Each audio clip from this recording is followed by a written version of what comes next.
right, all my crafty people out there, we're going to do a really short little clip here, and I want you to vote and let me know what you'd like for me to do, like to see me doing. So I've got 4 patterns here, and I think we can make a cute blouse out of just about any of them. And I want to know, do you like number 1? It's more like a tunic. It's very similar to the style that the dress, the green sheet dress, was done in. So this is number 1.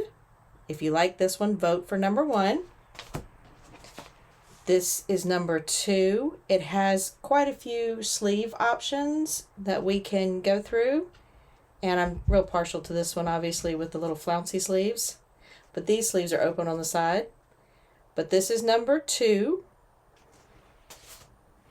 Number 3 is this cute little thing. Either long sleeve or sleeveless. I'm probably going to do this particular one without the ruffle on the sleeve, but you never know.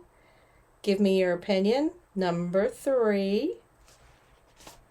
And finally, number 4, which I believe you've probably seen a lot of people doing something similar to this with the ties in the front. It seems to be rather popular right now. So this is number 4. Y'all just let me know which one you want, and the one with the most votes will be the next one I make.